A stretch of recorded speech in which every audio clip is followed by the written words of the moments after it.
following is intended for mature audiences. Viewer discretion is advised. We want thickness. What is up, everybody? You are tuned into another episode of the Thickness Protection Program. This is the podcast celebrating body positivity for the adult content creator community. And if you don't already know, I am the Thickness Pro. Today, I am ecstatic to have a real-life sex goddess on the podcast chilling with me today. You know, she comes from my city, got a dope-ass following in the business, top 1.1% of creators on OnlyFans. Go ahead and introduce yourself, Ma. All right, I'm Coco. Everybody knows me as Coco's Dungeon, but Coco the Goat, for those of you who don't know, subscribe and find out. I am from LA. I'm actually from Compton, so we're going to get straight to that. But I live in Maryland now, by the West Coast. The money's better here. I have been in the industry. I'm not a porn star. I'm a hoe. But I do porn now. So I've been doing porn taking it seriously since Exotica last year in Miami. So since June of last year. But I've been in the sex industry for like 4.5, 5 years now. And I am definitely the sexiest Libra you ever gonna see. Hey, you know we run this shit out here. Yeah. Period. So your birthday's October 2nd, mine's October 14th, right? Them October Libras are a different level of toxic. Speak for yourself. Hey, I'm like peace and love, but I done dealt with some toxic October Libra bitches before. Peace and love until you piss me off. Then it's, I'm gonna kick all this shit over. Then shit. It's, it's all love and light until it's not. Yeah, me and my best friend, I call her my sister. Her birthday is 10/19, so yeah, like a lot of homies of mine are Libras too. Libra men are genuinely way more chill than Libra women. All the Libra women I know are kind of crazy, but the Libra men are like super chill and like laid back. All the Libra women I know, they are super sweet, and like I said, until they're not. Pardon the interruption, Palm Tree, but this is Pimpin' Palm, the Mackin' emoji. And before we go any further in this interview, I'm gonna need you to click that like button, subscribe to the channel, and turn on your notification bell. Now back to the Thickness Protection Pro. Oh, yep. We could agree with that. Okay. Well, so let's talk about your origin story, Coco. Usually I like to be like, well, how'd you get into porn? But like, I feel like there's a bit more to unravel before we get to that part. What was Miss Coco like as a kid? I was terrible. I was a hot ass mess. I was in trouble all the time. We're not even gonna talk about that because we on some positive shit nowadays. But I was terrible. I was in and out of juvenile hall, in and out of jail, up until my oldest son was born in 2014. Right. So as a youngster, what type of shit were you getting into? Oh man, I was stealing cars, attempted robbery and kidnapping. I actually went to prison for conspiracy to commit murder. It's a lot. Really? What? Yes. Wow. So, I mean, face tats and all this, what you got going on is such a fashion statement today. And I guess like SoundCloud and, the culture have made this like a mainstream thing. But the way I look at you now is like, damn, you was authentically thugging. And what's crazy is, right, the face tat came after I was thugging. That's my youngest son's name. Really? Yeah, I wasn't thugging that hard back then. What's his name? I had a lot of tats still. Aryan. Okay. Yeah, I had a lot of tats still, but I didn't tap my face until last year, actually. I only have one decided, tattoo. Like, I'm not going to pretty much do anything that's going to require me to not be able to have a face tat. So, like, I'm already literally sucking dick on camera. So a face tat, not such a big deal. Yeah, there's no office assistant job or Rite Aid, Walgreens, Food for Less, Chili's, Applebee's. Not in my future. No. No. Hi, I'm Coco. I'm a real estate agent. I'll add it up. No. Okay. So, a lot of trouble in your youth. Now, we've been internet friends for a minute now, and you've told me that you are of Sicilian descent, but you were adopted by a Black mother and father. Can you tell me that story? So my biological parents are Sicilian. I had a very troubled youth with them, and it wasn't until later in life that I was adopted into a Black family. My parents, my brothers, sisters, they're all Black. My family don't really fuck with, like, I'm cool with them now. I know them. We have like a semblance of a relationship, But it's not like, hey, mom, how are you? No, I got my mama for that. I got my dad for that. But I don't know. Like I would say growing up, I got biracial children now. So it's just always been the norm. Like growing up, like before I started dealing with like my best friend and her family, which is who actually adopted me and is really who has like brought me into their family as one of their own with me and my kids and everything. Um, Before that, like I was with my oldest son's dad since I was 13 and I lived with him from the time I was 12. So I really just, it's always been the norm for me. I don't know even how to explain anything different for real. So you just always been surrounded by Black people, and Black people being your peoples. Just always been Facts. surrounded by Black chosen family. Facts. Dope. Okay. And so you said you were 12 when you were living with your first kid's dad. At what point were you like adopted in, if you will? Oh, about around that time. Okay. Yeah. Okay, cool. And then So before that, I was just pretty much in and out, getting in and out of juvenile hall. I moved out of my parents' house when I was like 9 for the first time. I ran away and I didn't go back until they caught me and took me back, and then was that for a couple of years, and then I just finally left around 12. and your biological family was living in Compton too? Yeah. Okay. 126 in Avalon. Word. So how was it being a white girl in the streets? Because, for those of people who are viewing who don't come from LA, you could already imagine that is the hood. What's crazy is like even on social media, like I see like the way that a lot of like white women get bashed for the way that they talk or the way that they, personify themselves or whatever, however you want to talk about it. Like I don't get bashed like that because we can fight straight the fuck up. Like I don't have no problems because it's never intended with malice. It's never intended with ill will. Like ain't nobody being a culture vulture. This is just how I was raised. You know what I mean? So I think a lot of times people just know who to try and who to not try. And I'm one of them people you're not going to try because we can do whatever. I dig it. Yeah, it's kind of like a real recognized real thing. Right. Well, we could cross this one off the list just for people who may be concerned. I'm not one of those people, but your N-word use. Yeah, you say it. You probably always had a pass from day one, but how do you deal with like criticism when like, oh, she's white, she shouldn't say nigga? You know what's crazy, right? Like I said, I see people say that directly to other people, but never once has somebody been like, don't say that.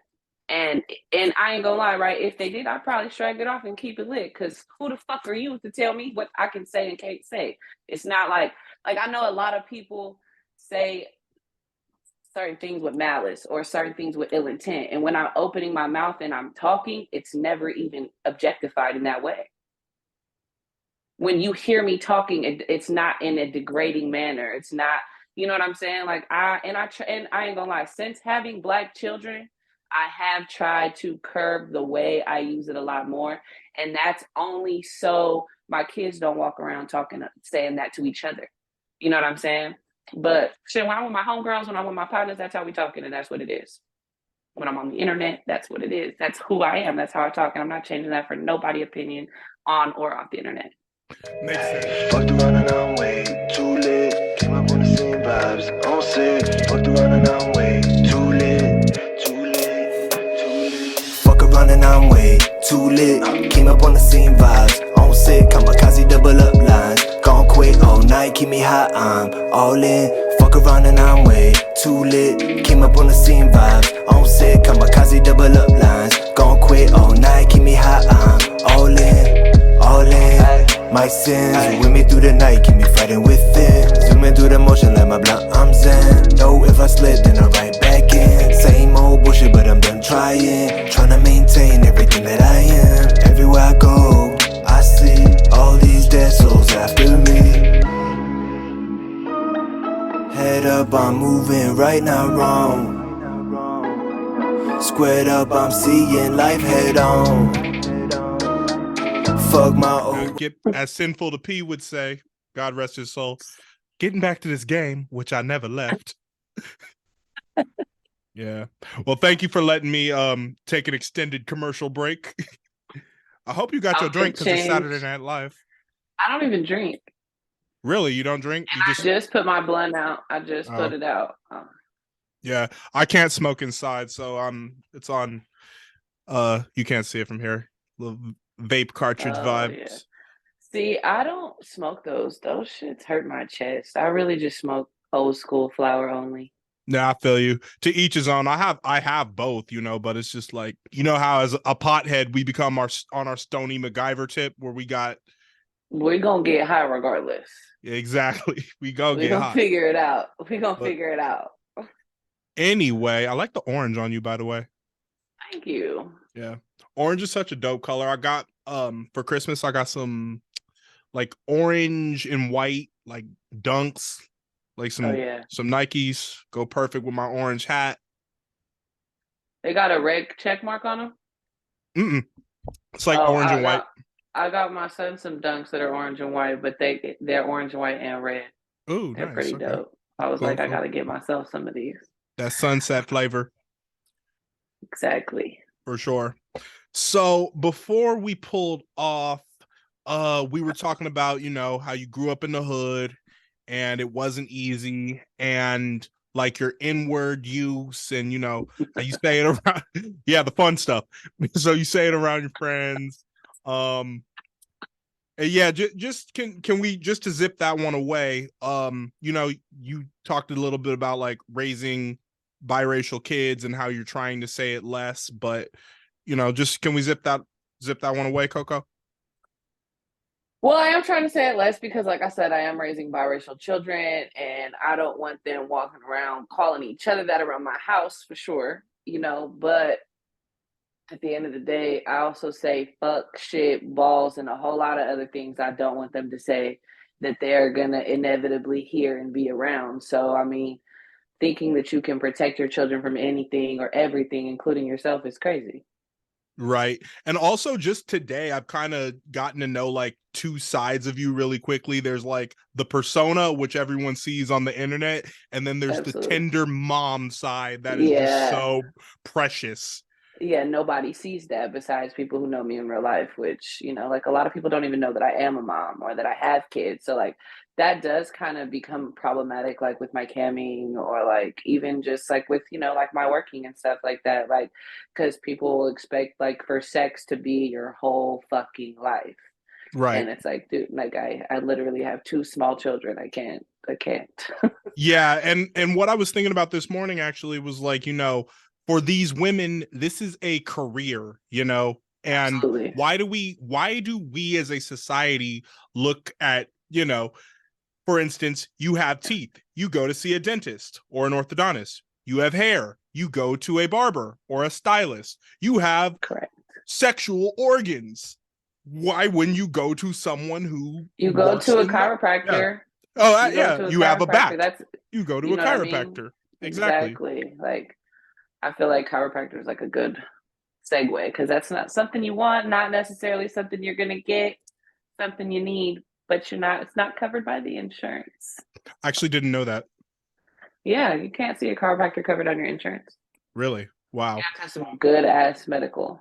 Well, if I was like president of some society or some government official, I would legalize, you know, prostitution and sex work just because of these things. I mean, imagine if, you know, some of these school shooters, like for instance, you take the kid who did the shooting at UC Santa Barbara, and he sat up there and made a video about how, oh, he was a virgin and nobody liked him and he was good looking and he felt like a social outcast. Well, if a girl just sucked his dick before he did that, we could have saved lives.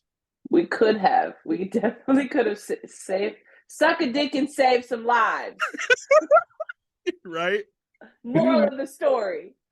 The moral of the story, yeah. So let me ask you this, Coco. As a sex worker, do you feel like you provide like more of a service than just a physical pleasure to your clients? So I will say this, right? Hoes keep marriages together. Hoes keep marriages together. Elaborate on that. Absolutely. Okay, so I'll say it like this, right? As a woman, if you are in a committed relationship with a man, if you're married, okay, and you are not sexually fulfilling that man, or you guys are going through a rocky point or a hard time or whatever the case may be, right? The reality is I'm gonna go out on a limb here and say like 85 to 90% of all men cheat. Okay. We're not gonna say all men because there might be some real gems out there, but all men fucking cheat at one point or another, were, or will be. So with that being said, right, would you rather it be transactional and specifically on a need basis than for it to be emotional? On a basis rather, well, here's the thing that I don't think people realize is that you can love your partner dearly as a man and then still have other desires and urges. Absolutely. and urges. The reason why I say the hoes keep marriages together is because, girl, we don't want your man. Not at all. So you're not dealing with a woman who is pining for his attention or his affection or gives a shit if he texts back or not. You know what I'm saying? All I give a fuck about is if he slapped that money down on the dresser and it's correct. You see what I'm saying? So I feel like to a certain extent, like you said, the key to a happy man is variety. I love that. That sounds like such a Libra quote. It is though, because it's impossible for one person to be everything for you. It's impossible especially like, think about it, like your wife is also a mother, and a lot of times like women work and they're required to go 50-50 in the household with bills and stuff like that. I just posted a thing about that earlier today. Like women are required to go 50-50 with the man in the home, but give 100% in the household. I'm giving 150 and you're giving 50, and that's not fair. The math isn't mathing. You see what I'm saying? So for women who are married, I personally, right, I would rather my man go out and see somebody where it's specifically transactional, which means there's no emotion involved. It is specifically on a need basis, meaning I need this nut. I need it. I'm not getting it at home. Or like you said, or like we said previously, it's about variety.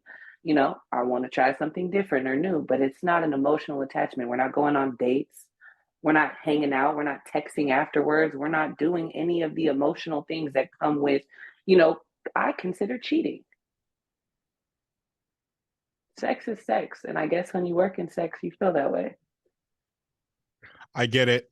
Part of what I've shared with just a handful of people, but I'm starting to open up about this more, is that someone who comes from the vanilla world and is not a sex worker, but I'm getting more and more acquainted with people in your profession through this podcast, is that I noticed that the women that I date or was dating prior to doing this is that like I have more and more grown an appreciation and a respect for the sex worker community, because like you said in the beginning of the show, you're like, hey, I'm a hoe. And I've drifted away from looking at hoe as a insult and more like just a job title. Absolutely. Because there are these girls who are fucking for chicken wings. Like seriously, we'll go out, and I'm speaking from experience, we'll seriously bitches are sucking dick for a blunt and some Wendy's. No, and it's not like they're doing it for that, but if you enjoy somebody's company, okay, that's cool. But at the same time, you are expecting a man to financially compensate you for your time. Absolutely. In some capacity. And if it's not like a two-way street of you actually enjoying this person's company and you're just saying like, okay, he's got to wine and dine me before this, bitch, you could have all that and then some if you had OnlyFans. Like you have all these fans, you have suitors, and you have men who are gifting you shit and purchasing you gifts on your Amazon wish list. Like why would a girl who's posing who's trying to occupy a girlfriend role for me personally, where did I go? For me personally, why would someone who's trying to occupy a role of my girlfriend be so transactional? I'm like, bitch, you should pursue being a hoe, because it would get you further than fucking with Absolutely. Absolutely. But that's the thing is the reason why it gets so confusing is because society has like made being a hoe mainstream.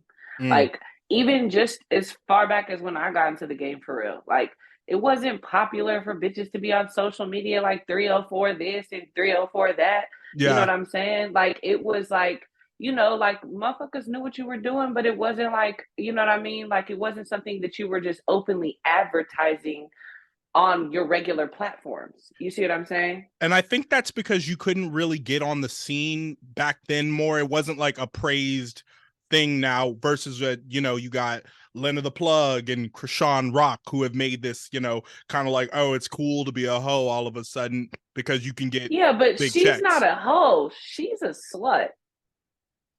Like a hoe Krishan, is, yeah. yeah, like True. she is, yeah, she's a slut. She's not a hoe. Like, and that's something that needs to be understood straight from jump. Like, it's a lot of miscommunication between like, oh, she's a hoe, or oh, she's a slut, or oh, this or that. Like, nah, I guarantee you, most of y'all don't even know real hoes. You know, bitches who sell No. pussy.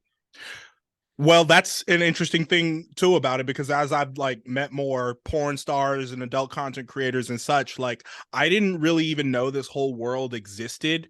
But you know, it's just interesting, you know, to come from, like, I guess what you would call the square world. I don't really like that word, but like to come from this as an outsider and really come in with journalism and get to know these women and really hear these experiences. Yeah, but I mean, square isn't meant to be an insult. It's just, you know, Yeah. somebody who doesn't really understand the intricates and the ins and outs of the game. You don't fit into the box.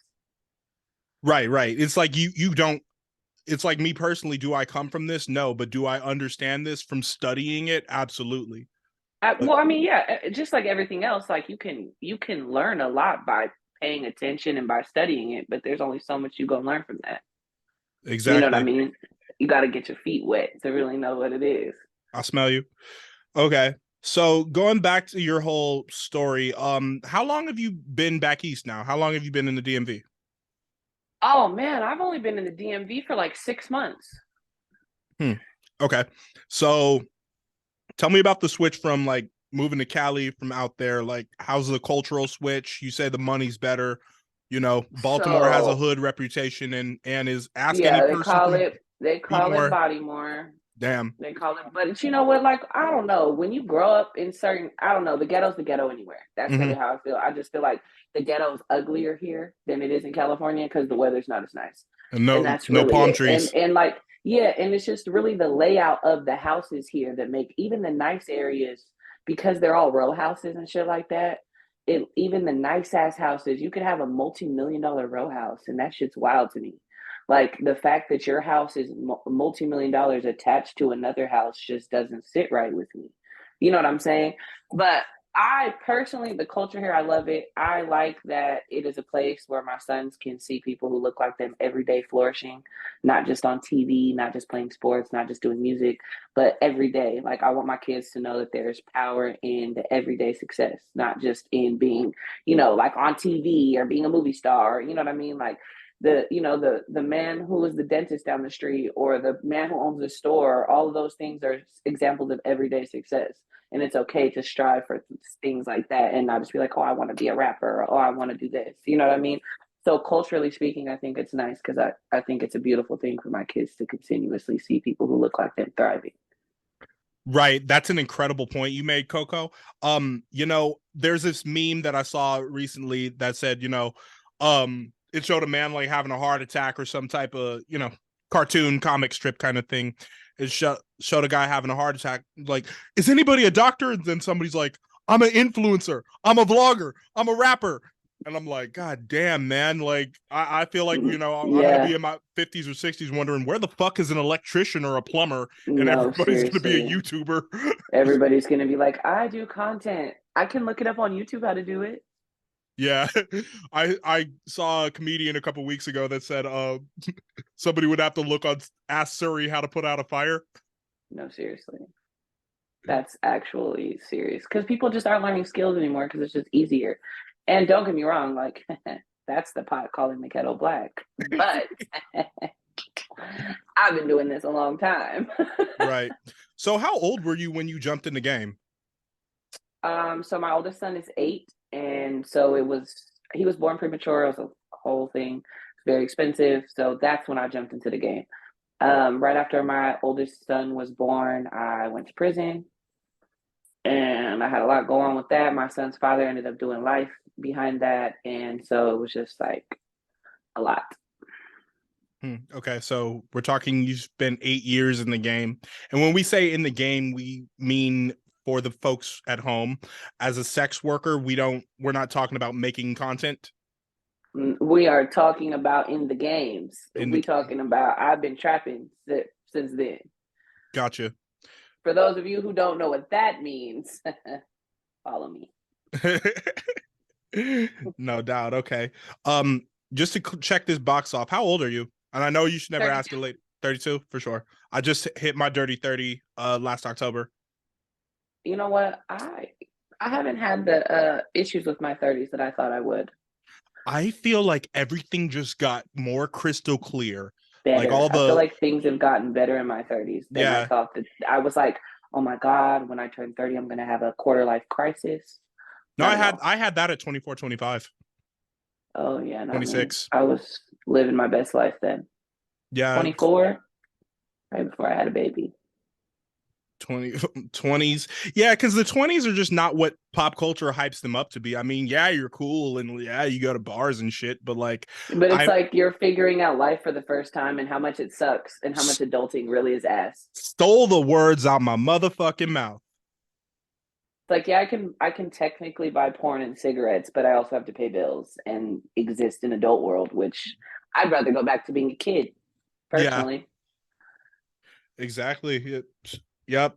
So how was your family's reaction to you getting in the game and then ultimately becoming a XXX performer? So my biological family, I actually have 4 older brothers, which that was super interesting when I told them. Because, I'm not really one of those people who's like, oh, find out on your own so that you can, do weird shit. I'm more of a direct, this is what it is. In case you see my ad anywhere, or in case one of your friends sees it and sends it to you, we don't have to deal with the weirdness. You already knew. It's not like a whole big ass, you know what I mean? Yeah. So there's no family secret here.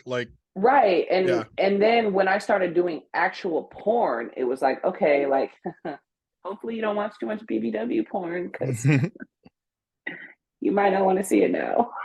Because I'm out here. Because you might come across me. So be careful when you're scrolling. But no, I didn't really get too much of a negative reaction because I didn't try to hide it.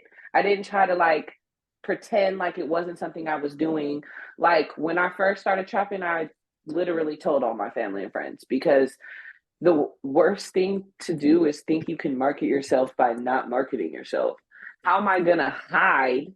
At the time I had hella people on Snapchat. I already had 7,000 or 8,000 on Twitter before I even started doing any of this type of shit. So I was like, I'm not gonna make a whole new platform just to hide it from these 5 or 15 or 20 people that I actually care about. You know what I mean? So I was like, I'm just gonna tell everybody. So it's what it is. And the only person who really to this day still has her little jabs is my biological mom. But we got jabs about everything. So really? Okay. Well, I'm glad you had the emotional intelligence to figure it all out and let everybody know. And one thing I preach on this podcast is that it's all about good communication. Absolutely. When it boils down to that. So yeah, it's sharing secrets is no fun. So well, and then I feel like that mental health and sex work is already a very underdeveloped and under talked about thing. And when you don't have the support system of the people around you, because either you can't be honest with them or you're fearful of judgment or whatever the case may be, it just makes it that much harder. You know what I mean? And I wasn't signing myself up for any more hardship than I already had. One thing I feel like in many ways, Coco, we're kind of like yin yangs of each other because both grew up in LA. You grew up around mostly Black folks. I grew up around kind of everything but mostly white folks. And then I went to Hampton University in Virginia for college, and then you moved to Baltimore a few months ago. So it's we both kind of spent time in both places. Kindred spirit, yeah, for different reasons. But one sad thing we actually do have in common is that you have a nephew who passed away long before his time, who was also a hip hop artist, and then I have a cousin who sadly in 2009 at the age of 33 was shot and killed. So if you wouldn't mind, can you share how much this young man meant to you and who this was? All right, so my nephew Jalen Malone, But he goes by Peso. That's his rap name. He was killed in August of this last year. He was only 18.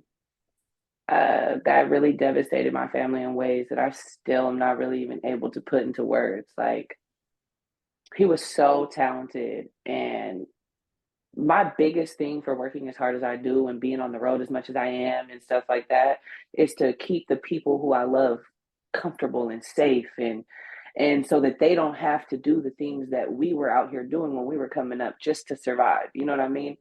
So my biggest thing is, I was planning on moving out here last year, but I didn't because my baby was super young and I didn't make the move when I should have.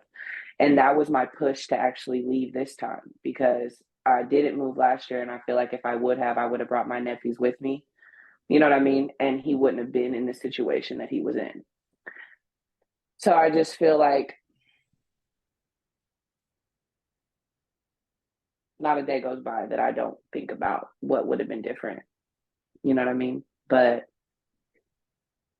I don't even want to cry. But, you know, it's just hard when you lose somebody so young and that's so close to you and you're not really sure how to deal with that. I mean, growing up in the hood, you lose a lot of people who are close to you. Like, my oldest brother committed suicide when I was really young. And so, like, you lose a lot of people, but it's different when it's somebody younger than you and somebody you look at as like one of your children. You know what I mean? Like, my nephews and my nieces are really like my first kids. Like, I was the oldest out of all my friends to have a baby. All my friends got teenagers and shit now. I got babies. You know what I mean? They all taking their kids to junior high and I'm still looking for babysitters. You know what I'm saying? So it's just a different experience. But I just feel like the biggest thing is you don't really know how much it's going to hurt you, or you don't think how difficult it's going to be until it's somebody who's that young and had so much life in front of them and who really wasn't out here living like reckless and crazy. Like, I think about me and my brothers and all my friends growing up and like the choices that we were making that could have eventually led us to those kinds of situations, and they didn't. And then, you know, my nephew was driving in the car with his girlfriend and his car got sprayed. So we still really don't know what happened. And that, you know, not having that closure too is like a big deal as well. Like, it's kind of hard to cope with certain things when you don't really know what happened. Right. And I'm assuming that they never caught who shot him. No. Wow. Yeah. Well, condolences to you, Coco. I like that you're able to, you know, speak about this intelligently and, you know, continue to, you know, advocate for him. And I'm glad this was somebody you were close with. You know, it's difficult because as another inverse between you and I was around that age. I was 17 or 16 when my cousin Malcolm was shot. So it's just crazy because it's hard to, you know, explain to people and get people to relate to that shit when it's just so, you never think it would happen to you. You might hear about it on the news all the time, but you never think it would happen to somebody in your family. Right. And then when it does, you know, it's absolutely devastating. Shocking. Yeah, exactly. It's absolutely devastating. Yeah. He was a rapper too, wasn't your nephew? Yep. Yeah. Peso, make sure you go check him out. Okay. So yeah, music published on streaming services. Yeah, he has multiple. He's on Apple Music. He's on Spotify. He's on YouTube. Pretty much anywhere you can stream it, it's there. So, long live Peso. Check out "Pay Me Don't Break Me" by Peso. PayYYSO. And another rapper who you're kin to is Air It Out Juju. And also Jalen. He goes by BTC Jabo. That's my baby. Dope. Shout out to Air It Out Juju, because like I was telling you in the DMs, I found out about his song 304 through Kendra Cox's story. Oh yeah, I ain't gonna lie. He got a couple good ones. Time to Fall is also a really good one too. If you haven't checked that one out, check it out if you get a chance. No doubt. Okay. One topic we've talked about in the saga of you doing what you do. When you first started out, did you ever work the blade? Fuck no. These feet is not meant for beating no fucking street, baby. They meant for a man to worship. No doubt. So another thing we talked about is that you never have worked with a pimp at all. Never. I am the game, baby. You couldn't give it to me. Have there ever been girls who have like you've worked with or been friends with or just known who have worked with pimps or had those characters in their Okay, lives? so here's the thing about females and pimps is if you're friends with them and then they start dealing with, a real 16, right? Mm-hmm. You're not fraternizing with renegades. And I'm a renegade. I ain't got Mm-hmm. no problem saying it. Cause I got 2 sons. What the fuck I look like paying a grown ass man to wear fucking a Miri? You see what I'm saying? Like, nah, we're not doing that. But a real 16, he not finna let his bitch even fraternize with renegades. So, and the rest of them, they not real 16. So tell your boyfriend to be cool. Well put. Well put. Yeah, that's another thing I'm still learning about all that culture because hey, I love that. And hey, for motherfuckers who want to hate on me for admiring the ism, hey man, so half of y'all you watch There's nothing murder. wrong. I No, mean, the there's nothing thing wrong with is you're not trying to pretend like you some ism. You know what I'm saying? You're saying that. like I appreciate the game and what it brings. Yeah. You know what I'm saying? It's not for me, but I All of y'all appreciate the have game watched and what it Goodfellas and brings. Godfather. You're not fucking mobsters. You watch murder Exactly. mysteries. You're not killers. You Exactly. ride There's around listening to absolutely Gucci Mane and nothing Young Thug. You don't wrong. trap. Right. Y'all all running around rapping, talking about pulling skits and ain't been on one yet. So with that being said, let that man live. Yes, exactly. I don't even think I've faced criticism for that, but I just kind of feel like it might be coming. But I doubt it. no, I've tried to keep that on the hush hush, but it is what it is. Prior to you getting involved in this game at all, did you ever work a 9 to 5? I've literally never had a real job. Really? Before I was trapping, I was scamming and robbing. And that's why I started trapping because I was tired of going to prison. So So what sent you to prison again? And what type of scams were you like were you pulling off? I did any kind of scamming. I was flipping cash, I was doing checks, I was doing accounts. It was lovely. I mean, terrible. I can um, authentically say I don't know shit about that. oh well, if you're gonna dibble and dabble into some things you don't need to know about, you should find out about that. No, It ma'am, could I make will you stick to some great reviewing money. underground rappers' music. Thank you very fucking much, and stick to working at a television It'll keep studio you until safer. something better Honestly, comes though, I've never my been way. in trouble for scamming. Though I've never gotten any trouble for scamming. Like, if you want to keep it completely honest, like I literally went. I got in trouble based on like the dudes I was dealing with at the time. Like, like at the time, like I was, with my first baby daddy, and he was reckless. Like, child, that was a Hmm. roller coaster, baby. But I don't know. It just depends. Hmm. One thing we talked about in DMs back and forth was that I saw a screenshot that you posted of a guy, complaining about, I guess, the women in his life, and he wasn't happy, and he kind of seemed like he was dealing with a low self-esteem type of thing. I don't recall exactly because I didn't see a picture of the man, but you said he asked for a solution, and you told him, and I don't know if you even told him personally, but you told him spend more money. Can you talk about I this? think I know exactly what you're talking about. Okay, you're talking about the dude who was like, "How do I feel more comfortable around women?" Right? Yeah. How do I be more Yes, there comfortable? you I'm go. awkward. There you I'm go. awkward around women. How can I be more comfortable? And I Yeah. told him spend some money because she gonna make sure you comfortable.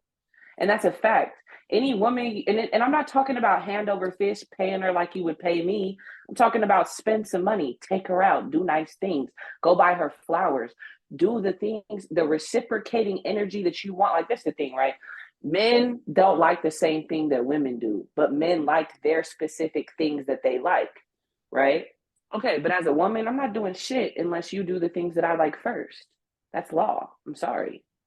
You see what I'm saying? So with that being said, and any woman, I don't give a fuck what she does for a living, she wants you to spend money on her. So miss me with Miss 9 to 5, Miss Independent, Miss I do everything myself. I don't need a man for nothing. She still wants you to spend money on her. She's just lying. That in a nutshell is exactly what I was trying to say. That's exactly what I was trying to say. They still want you to spend money on them. no matter how She's just independent fine. they It are. doesn't matter what they're doing. It doesn't matter what they do for a living. They want you to spend some money. So with that being said, my answer is, right, if you like a woman, if you want a woman's attention, if you want anything to do with a woman, spend some money. Because she's gonna if she's gonna make you comfortable. You know why, right? Because it's slim pickings out here, baby. It's a bunch of bullshit ass niggas out here. It's a bunch of bullshit men. It's a bunch of low income, low IQ having motherfuckers out here. So with that being said, right, if you come with a little bit, you ain't even gotta be balling. You just can't be cheap. That's really what it is. Everybody thinks you gotta come. Motherfuckers be thinking they gotta buy Birkins. These bitches don't even know how much a Birkin really costs. Anytime a bitch even says she wants a Birkin, that's how you know she ain't got no money, because she doesn't even know what it costs, bitch. Your car doesn't even cost more than a Birkin. So, you know what I mean? It's about people not really acting their wage, and they, you know what I mean? Not acting their age, but acting their wage. But here's the thing is, any woman, flowers, go to Safeway, $10. Nice meal. Doesn't even have to be crustaceans or Ruth Chris. You could plan a nice picnic outside. See what I'm saying? And that's with any woman. It's the thought that counts. See what I'm saying? Take her to the movies or take her shopping, right? But here's the thing, right? Men be thinking you got to take a bitch on a endless shopping spree. See what I'm saying? You see the little note card game they be playing now? You know, or they be doing now where they have like 2 options on a note card and you got to pick one? That sounds so middle school. Yeah, but that's an easy way to take a bitch on a shopping spree and dictate how much you spend. Well, I like the pointers you're suggesting about, like, you know, the flowers from Safeway and, you know, the movies. It's like, okay, I know how to date, and like I'm sure these guys know how to date. No, too, they don't. No, they don't. No, they don't. Please don't speak for all men. No. Good point. Let me not make that blanket statement. You may know how to date. Yeah. You may. Okay, I'm going to say it like this, right? And you may know how to date as a black man who has been surrounded by a lot of white men, because white men know how to date. You're right. But also, I haven't been surrounded by a lot of white men since a lot long of time, white men gonna wine and dine you. No. Black men are gonna be like, "What's up? You trying to kick it? You want to link? Oh, you ain't never lied. You want to smoke? Oh, baby, you hella thick. You trying to link? Oh, I'm trying to get up with you." White men sliding in your DMs like, "You delicate flower, my princess. Where have you been my entire life? I just want to take you out and adore you every second of every moment of every day." Feel me? Like, I be posting that shit all the time. Like, I want this, but in chocolate. Where is he? Send him to me. I'd be writing poetry. Send him to me. Okay. Yeah. No, is it knowing how to date that he needed, or was he just like confused or not at ease around women? I feel like a lot of men are not at ease around women, especially men who have not been laid a lot in their lives. Like, and not even just a lot, but I mean, like, haven't had multiple sex partners. Let me put it like that. Like, men who have predominantly only slept with like 2 or 3 or 4 girls, like, they don't have the confidence level to even pursue certain women. You know what I mean? Like, right. And then, right, women who look a certain way are even more, you know what I mean? It even kind of throws you off even more, and you're even a little bit more scared to approach them.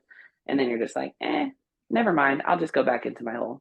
Well, here's my whole thing. I didn't lose my virginity until I was 21 in my senior year of college. Shut the fuck up. I'm so serious. Because here's the thing, it's like I was the only black dude in like a white hipster private school, and then I went off to college to a historically black college. You could have been been racking them up, bro. You're right. No, you're right. In high school, the white bitches would have been. But because I went to a fucking kid school with 100 kids in it, it's like everybody knew my silly ass. So it's that's cool. How many? That's like 50 bitches. You could have probably fucked like 37 of them had you applied yourself.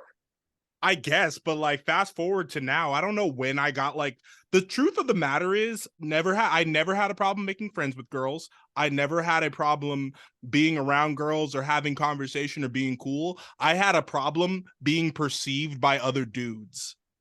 I had a problem because other dudes projected, "Oh, you ain't shit. You ain't got no bitches. You ain't this. You ain't that. You're by today's standards would be an incel. You ain't this. You ain't that." Right. And it's today at 30, boom, I'm sitting here with a gang of sexy ass porn stars in my DMs. Suck on that every day. Period. You know. So yeah, I just hey, let me motherfucker make this a clip and tag everybody from motherfucking Waverly High School and Hampton University No, and for say, real. lick these motherfuckers. Suck it. Suck it. Yeah, no, I'm just playing. Shout out to both of those places who nurtured me dearly, but hey, man, I gotta put paint where it ain't. All right, but enough about me. Okay, so we talked about telling him to spend money. Let's talk about some scene specifics.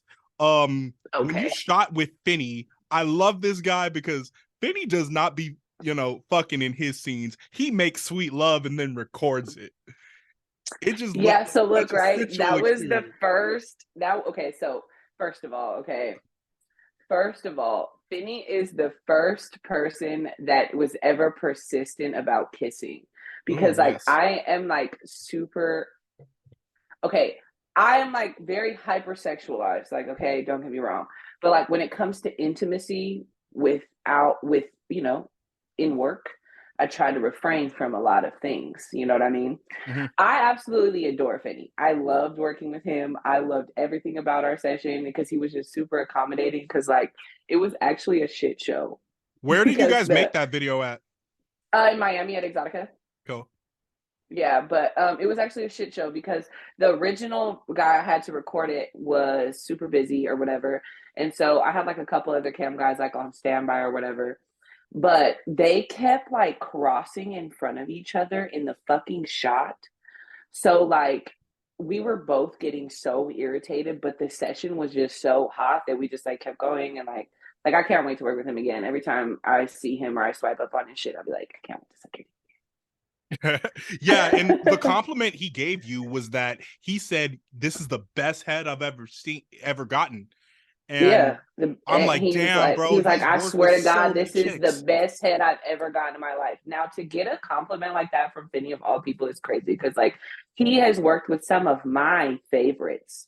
You know what I'm saying? So, and he works with so many different women. So I was like, yeah, that's right. Yeah. That's right. Yeah, you truly are the throat goat because I saw one tweet of yours. You were like, let me hit him with the Gok 4000. I'm like, damn, why are you so funny? And so good at what you do. It's just bam, perfection. Yeah, if sucking dick doesn't work out, I'm going to go with stand-up comedy because one thing I'm always rock a mic. You were so right. Hey, and that's where I come from. So, hey, I could get you plugged up with that too. Stand up. I'm weak. For sure. Okay. So I got a new segment on here called What I Like About You. And what I like about you, Coco, is not only the yin yang kindred spirit thing, but the fact that just how you look, your aesthetic is like a SoundCloud stripper, just laying on the bed, kicking your feet. Yep. Not a SoundCloud stripper. I'm weak. Nah, but to translate or segue, whatever the fuck, into my next segment, Skin Deep. This is where I talk about the tattoos we admire. So tell me about the snake one right in your chest. Okay, so I got this fire ass Medusa piece, and it's actually not fire. It's old school, shitty prison style, but I love this piece because it's really my man eater piece. So let me see if I can kind of give it to you without giving it to you. You know what I'm saying? Mm-hmm. So it goes all the way down. Careful for YouTube, but yeah. No, I'm not going too far. That is so fucking dope. And then it's got a rose in the middle. So the method, the whole story behind this, right, is when I was growing up, I was always shaped the same way, but super early, And so when I was first, coming into my body, I used to always get told oh, you're going to be a man eater. Stop. You got to stop dressing like that. You're going to be a man eater. You got to stop doing that. Stop doing that. And then when I really came into my comfortable with my shape, because, when, I was big before big was cool, you know what I'm saying? But I've always been shaped properly. You see what I mean? I've always been proportionate and always had big titties, nice shape. So being a big girl never really affected me in those ways. You know what I'm saying? But this man eater shit, right? So I had gone to get these sparrows done, right? And the dude was like, you should get something right here. He was like, because when people look at you, that's the first thing they look at anyway. And I was like, that's rude. He's like, I'm just telling you, with a rack that big, that's what people are looking at anyway. So you should do some kind of focal point right here, blah, blah, blah. But at the time, I was still getting like cheap work, not good work. Like now I've got some really great pieces. Yeah. Like I've got some really great work now. Who is that portrait on your forearm there? That's my second baby daddy. Okay. Is he still around or did he pass? No, he's alive. Okay. So, cool. Do you have a relationship with him still? That's my best friend. I love it. Who you have Scream on your arm, like Ghostface from the movie Scream. Mm-hmm. That's fire. So you're a big fan of like horror movies? I love horror movies, but more so Scream. This is actually an inside joke with my baby daddy. And the No You Hang Up, it's like a whole thing. Oh, so. I like that. That's kind of cute, actually. Yeah. And so then the front and the back are like How about the person's face on your hand? This is my oldest son, and it says "I love you to the moon and back." Uh-huh. And this is actually his handwriting from the very first birthday card he was able to write. That's why it looks all scratchy and fucked up. But I took a birthday card and they like copied it and put it on there. Yeah. Cool. I'm a late bloomer when it comes to the tattooing, but I love tattoos. That often is the first thing I notice on a person. So like I have so many more ideas just to share with y'all. People on Palm Story have seen this, but like I'm a big fan of the Grand Theft Auto series, and I want to get like what's called Price Down font, the font from the Grand Theft Auto games, which is also the font from the Price is Right TV show, on my PALM on this hand. I want to get like my real name, Dylan, DY, LA Dodgers logo, and then an N64 logo on the other hand. Cool. Yeah. And I think if I were to do the thumbs, I'd do like Pac-Man over here and then a ghost over here, because I just fuck with Pac-Man, like just the way he looks and like the aesthetics of the game. That's dope. I don't know. I just got my face last year, and what's the face one saying? This is my youngest son's name, Ariane. Yeah. I don't know. I've always wanted to get a money bag right here because I always said I was married to the money. Mm-hmm. But hand tats don't hold up very well. Oh. Like, I will say that out of all my tattoos, right, and I've had some since I was like 13, this one has needed the touch-ups the most.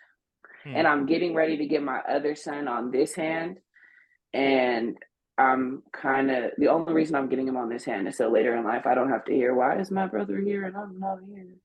Just like how my other son be like, why did you get my brother on your face and not me? Kids are funny like that. Yeah, funny like that. I couldn't imagine having like an all tatted up mom, but I feel like more and more kids growing up these days are going to have that. Can you imagine how cool my pictures are going to be with my grandkids? Yeah. Like I'm gonna have the granny walk out smoking a backwood. I'm gonna come here. Let's do a puzzle. No. Have you seen the old white lady who be smoking in the back of her grandson's music videos? I feel like she be having like a ski mask on and hella shit. That's gonna be me. That's gonna be me in the back of my nephew's videos at like 60, like rolling up still. She really be rolling up, smoking wood. She's old as shit. And she's got little biracial grandkids and sons and shit like that. So I was like, oh yeah, that's, somebody sent it to me when she first started coming out. They were like, this is gonna be you. I was like, I've met older ladies who are cool as fuck and their kids are rappers and whatnot before. I could definitely see myself still being that age and smoking though. And then just being hella tatted, it's going to be funny. Our generation of grandparents are going to be hilarious. Oh, yeah, for sure. I could see. Can you imagine us listening to our throwback songs? Like, talking to our kids, like. Yeah, just a bunch of old men smoking weed, listening to like Currency and Wiz playing Super Smash Bros. Outside at the park. Yeah, that's going to be me. Yeah, ain't nobody playing chess at the park anymore. Oh, no. Niggas bring their Switch and shit. I've been playing Dr. Mario since Melee. Now they're not popping the grill out anymore to smoke. They're popping the dentures out to smoke. Old fucks still vaping and shit. Oh, for real. I was in traffic one day. I really... was so surprised to turn to my right and turn to my left and just see like some old ass man in a pickup truck smoking, like vaping. I'm like, oh, granddad got the times. People who have quit smoking cigarettes by vaping. So hopefully, my aunt is one of them, actually. Hopefully, the long-term side effects on that aren't actually worse. Hopefully. So, Coco, we've reached everybody's favorite part in the show, down in the DM. So what is the craziest, funniest, outrageous, most ridiculous DM or email you've ever received? Oh, shit, that might be hard. Oh, from a client or just in general? In general. Okay, so I had a client's wife text me, book me like a client, like go through the whole, because like I'm, I'm deposit only. You can't just show up at my door. So she went through the whole fucking thing. Like I'm talking about, she went through the screening process because if you don't have a verified platform, like I got a whole screening process. So she went through the whole screening process, sent the fucking deposit, came to the door, and it was a bitch. And I'm like, no way, because she said she was a man. If it was, because I've been booked by women. Oh, before. You got catfished. Yeah, so I'm like, and then so she knocks again, and I'm like, I'm not answering this. And then she knocks again, and she's like, you would want to open the door before I go and tell the front desk. And I'm like, bitch, I'll go to another hotel, bitch. Right? So then she started banging on the door. So finally, I just opened it and pulled her in. Like, yo, what is the deal? She's like, I want to know if you've seen him before, blah, blah, blah. And I'm like, I've never seen him before in my life. She's like, well, I found text messages between the two of you, blah, blah, blah. And I'm like, that's impossible. She's like, no. And he deleted his text thread. This bitch was looking at who he was texting on their fucking account, bro.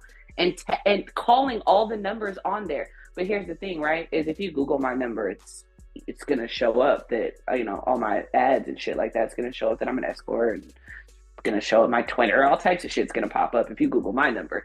So she didn't even need to go through these extents. She was really trying to catch him, get somebody to, because she was trying, he had some real money and she wanted to divorce him. And she was trying to basically get somebody to be like, yeah, he was doing this. And I was like, check it out, sis. Can't do it. So she was really like, I really appreciate you being so nice. I didn't expect you to, be as nice as you were. Like, bitch, you're literally at my door about to blow my spot up. What do you mean not be nice, bitch? Now I have another one. This one was really funny, actually. I talked about this on my Instagram. I don't know how long you've been following. Well, you haven't talked about it on Thickness Protection Program. New babe alert, she came from Philly. When it's dumb chili, Tim's about $1.50. Pescatarian girl who don't fuck with glizzies. She a AKA, Ola Jones pretty. Enough puns about cheesesteaks. I wrote a little something over beat breaks. I guess I let her on for. So I get regular whole shebang. They get there. This person wants an in-person show, right? So wants an in-person squirt show. So I'm like, all right, bet. So they sit down on the couch and, I do those a lot, like a lot of in-person shows and shit like that. Squirt show. Like, or just shows in general, like dudes be wanting you to like masturbate in front of them or whatever the case may be. Like, cause I ain't gonna lie, a lot of dudes, they don't want to come in there and spend that kind of money and last like 27 seconds. So like they be trying to get the most bang for their buck. So they'll come in there and like want to show first or whatever the case may be. So anyways, this particular person wanted a show. So they sit down. I'm doing my thing. They're doing their thing. And not that I watch men stroke their dick, but I definitely watch what you're doing with your hands while you're in my room because I'm always on my, I'm always on high alert. So I'm like, what the fuck is this man doing? Right? And I'm like, what is he doing? And I'm like, okay, he's got to have a micro penis at this point, right? Because like there's nothing out of the pants, but I see hella movement, right? But the way I'm laying on the bed, like my boobs are kind of big. So I'm trying to like, yeah. Anyways, so I'm really trying to like move him so I could see him, but not look like while still doing the show and not look awkward. Like I'm trying to watch him, right? It's a bitch. She's fingering the fuck out of her pussy. Bah, bah, bah. Wow. And you swore this was a male. This was a fine ass man. Oh, wow. Yeah. It threw us all off. I was confused. She was confused. She was confused. We were all confused. I just was confused. I had no idea what was happening because I thought it was a man. Sounded, looked, all of that. And then I don't care. It was just the fact that it was not talked about or disclosed beforehand. Like when I asked you your age and ethnicity, I guess if you identify as a man, though, that's what you would say. You know, if you, because I don't want to get into the Why do you ask their acronyms. ethnicity? Just so you know what to expect, honestly. Hmm. Like, I don't see anyone. I try not to see anyone under 35. It doesn't matter what their ethnicity is. Really? But Why? honestly, Well, why if is that? you Oh, know, if you know their ethnicity, it helps you. I hate to say this, but it helps you better prepare for the experience you're about to have. I know that sounds terrible, but like, I'm only gonna say this one part. If it's an Indian man, I'm putting toothpaste right here. Toothpaste right That's there. just that. Oh, Toothpaste. they breath funky. It don't matter about their breath. Their mouth ain't getting that close to my fucking face. But we talking about in general. It's just a whole. You got to prepare for that. On your ads, do you encourage the clients to hygiene before they link up with you? Not in my. Well, yeah, I guess on my profile it says come freshly showered. But like, if you don't, like, I ain't gonna lie, right? You got two choices. You can. Okay, so first of all, ain't no refunds. If your hygiene isn't up to par, that is solely on you. Would you suck that dick? Because see, I'm one of these. We're not even going to argue. I'm going to take my hand off of it and touch your face. We're not about to argue. Because if you pull back, you know it smells too. Stop playing with me. We're not doing that. We're not doing that. You either going to get in the shower or you're going to get the fuck out. That's it. And that's all. And I ain't even going to lie, right? I'm one of them people. I don't even want to let you use my towels for real. Get the fuck out. You should have came freshly showered. And if you couldn't, you should have let me know. Like, hey, because the worst kind of client is somebody who only books a quick visit or a half hour and thinks they can spend their time in the shower. If you book me for a quick visit and you got a shower here, I guarantee The you I'm meter's taking running. that out of your time. Straight up. Now, if you book me for an hour, I'm not really tripping. Because there's absolutely no way, no matter what goes on in this room, you're gonna need that much time. You see what I'm saying? There's no way. I am fully aware of what I'm capable of. See what I'm saying? So, but if for an hour, that's cool. 15 minutes, bro. If you're gonna take a 7-minute shower, I hope you're a quick pumper. And if you take less than a 7-minute shower, are you even clean? Did you just let the water hit you? Yeah, everybody, hygiene, please. Hygiene is different for everyone though, because like what you and I would consider good hygiene, or somebody else, or what we would consider poor hygiene, somebody else might consider decent hygiene. So hygiene is really relative. I've really learned that in this industry by both dealing with clients and with other women in the industry. Well, for a female standard, what is your hygiene process? Oh man. Okay, so first and foremost, it's all in the soaps and shit that you use. Like I have super sensitive skin, so like the only body soap I use is Bronner soap for real. And then I ain't gonna lie, on my skin, I make all my own shit. This is like right here. This is like shea butter, coconut oil, olive oil, avocado oil, vitamin E oil, like all mixed into one.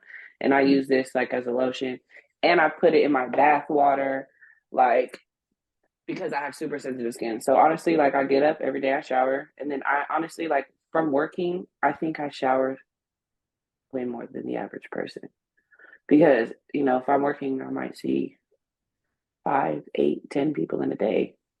I'm showering at least that many times, and then sometimes I'm showering before and after. You know what I mean? So it really depends. And then that much is tough on your skin too. So you have to really, really, that's why I use what I use. Cause my skin, I shower so much that my skin be so dry if I don't lather myself in that. Because that browner soap, I don't know if you've ever used it, but that should dry you the fuck out. It's the cleanest you'll ever be, but it definitely opens your pores up and dries your skin out. Gotcha. Okay, so you have to come up behind that with an ultra moisturizer. Absolutely. For the And lotion skin. just doesn't do it for me because I feel like every time I put lotion on, it just sits really oily on the top of my skin. And then, like, in an hour from now, it's no longer on the top of my skin and I don't feel soft or moisturized like I should. If I put that in my bath water, honestly, I don't even need to put lotion on when I get out. And then, throughout the day, if you shower or whatever, then obviously you reapply it. But for the most part, I put it on when I get out of the shower before I actually dry off. And that's all I need. One Instagram question we got was they wanted to know how you got your stage name. Coco's Dungeon. So, when I first started out escorting, I had this client. His name was Chris. And he was a total sub. Like, he wanted me to do like ball busting and like he bought me like $1,500 worth of equipment and toys and shit like that because, like, I didn't have like good strap-ons. Like, I had like cheap Amazon quality, you know what I'm saying, but like not any like really good quality. So like he bought me that. He bought me like a paddle table, like all types of stuff like that. And I started doing like a little bit of dom stuff, but like honestly, like I don't want to disrespect the doms because like they have their own real genre. I got my stage name because I genuinely enjoy beating the shit out of men, like for fun. Also, it's for money, but like those are my favorite clients. Like, hell yeah, I would rather kick you in the balls for 30 minutes than tickle them. Of course, it's like anger management. But that's really how I got my stage name, is just by honestly, I was doing a lot of dom stuff when I first started. And I still do to this day. Like, majority of my clients I beat the shit out of for fun. Because part of your character kind of reminds me of Harley Quinn from the Batman series. Do you get that a lot? Have you ever cosplayed as her? I have not cosplayed as her, but you know what? That is something that I get all the time. Because I'm crazy, I guess. Were there any chicks like you admired growing up, like any porn stars or actresses or music artists that you like admired their sex appeal? Sex appeal? No. You know why? Because this is what I will say. Growing up, there were not enough women who looked like me that I idolized, Yeah. And I was never one of those people who idolized people who, like we have nothing in common.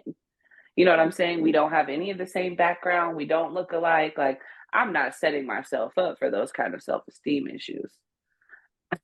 I really, like, it wasn't until, you want to know the truth, right?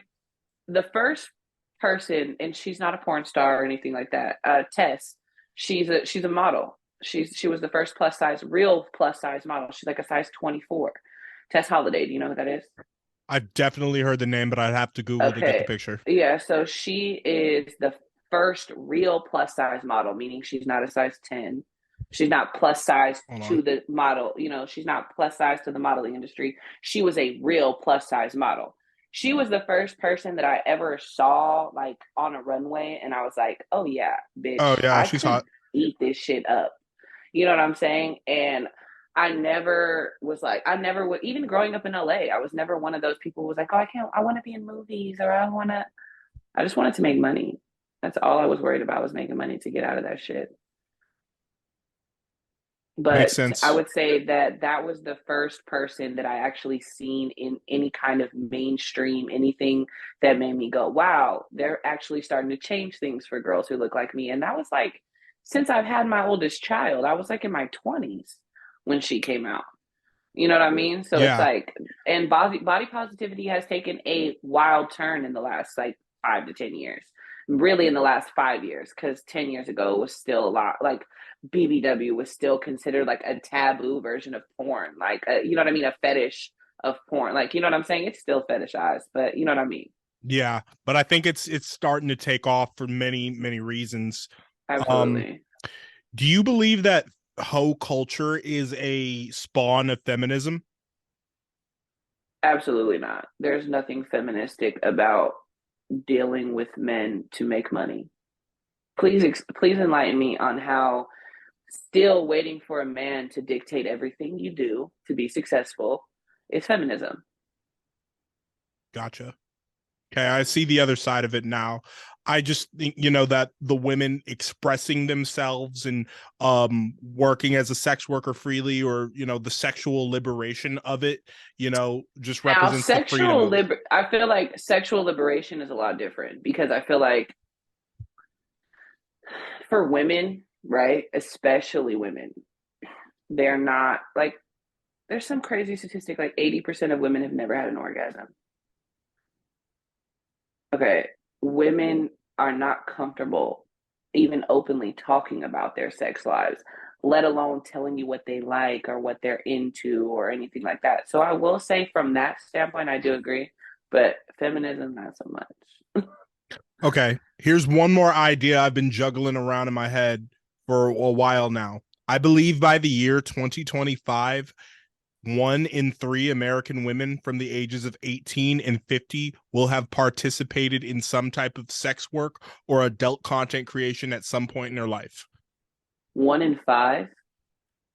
I said 1 in 3, but is this U.S. women? Yes, or, U.S. American women. Okay. Keep the batch size controlled. Yeah. I would say that that's maybe a high number, because even in today's, even like if you think about it, right, there is a vast majority of content creators and bitches doing porn popping up left and right. But it depends on who you follow on social media, and you follow a lot of porn stars, so you probably don't see a lot of like the bashing that goes on, because Instagram is all relative, so it only shows you the things that it thinks you want to see. Yeah. You see what I'm saying? It's not like it used to be where it's just all there. Like there's people that I follow and I haven't seen them on my news feed for 6 months, but I click on their page and they have a bunch of new stuff. You see what I'm saying? Like it's just, it's about the algorithm. It doesn't match up. If I was into, soccer or lacrosse, I would be seeing more of that content. Right. So with that being said, I just feel like Instagram plays a part in what you see based on what you do and what you talk about. So I think it's all relative, I think. Yeah, that is kind of a high number. I do think a growing number of women will. I think that maybe 1 in 10, maybe 1 in 10. 1 in 10 is like a realistic number, especially over the next 10 years. I think that's a realistic number, because like you got to think about the like little teeny boppers who are coming up right now. Every girl who is between the ages of 15 and up, all they do is talk about, I can't wait to turn 18 so I can make an OnlyFans. Right. Like so much money. And that's why I really want to get Jaden Stone on the podcast, because she's 19 and she's such an incredibly shapely young lady. But like, you could tell that this behavior has been planted for a long time. Jaden Stone, is that Kendra's daughter? No, that's Venus Flytrap. Jaden Stone she's on Plumper Pass. And she's the super thick brunette girl. Yes, super thick brunette. Pretty. I thought she was white, but she's actually Portuguese, Puerto Rican, and white. Yeah, she doesn't look just straight white. But yeah, no, body-wise, I know who you're talking about. Not at all. But yeah, Bowman. She's Bowman. Yeah, no. But it's a lot of girls super young getting into the industry. And I mean, this is the thing, right? Is I get it, right? I get it. But my biggest piece of advice to young girls would be, right, can you at least fucking try to go to college? Can you at least fucking try to do something else? There's nothing wrong with having a fallback plan, because guess what? Pussy always gonna sell, whether it's on the internet or in person. You ain't got to rush to it. But what I will say is once you open that door, you can't put it back. You can't put it back, because on the internet is forever. There will forever be you will never be able to go completely mainstream, completely all, you know what I'm saying, all happy homemaker. There's going to be screenshots of you in the woodwork sucking that dick, baby. Somebody's going to have a screen recording of you. You're going to think you took everything down, and you're going to go in 20 years from now, marry a senator, and it's going to come out. Well, let me ask you this as a mother, and forgive me if this makes you uncomfortable, but I feel like both of us are open books, so there ain't a thing that can offend the other one. If one day a kid at school said, hey, I found your mom on the internet, and showed him a picture, and then they went home and told you, what would ideally my son, ideally my oldest son will be old enough for me to have a conversation with him about what mommy does before that happens, because why the fuck are your little ass kids watching porn? Okay. Yeah. But we're talking But junior high and high school, perhaps, or even I would college. hope. Oh, then by then they already know what I do, Mhm. and they gonna know their mama did whatever the fuck that she had to do to make sure y'all had everything y'all had. Because my kids don't want for nothing.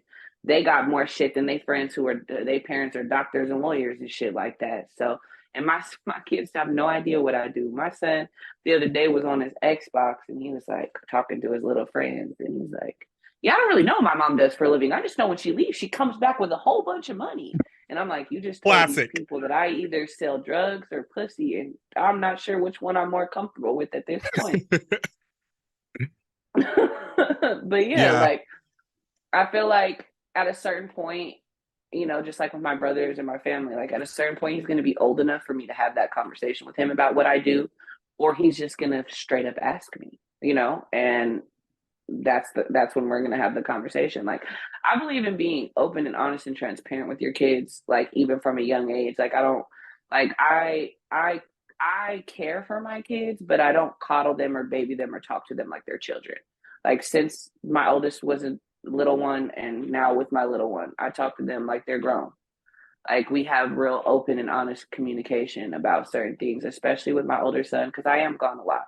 So I think it's important to explain to them as much as you can, as early as you can, because you're not benefiting them by keeping secrets and hiding shit from them that they're inevitably going to find out about anyway and then try to hate you for it because you lied.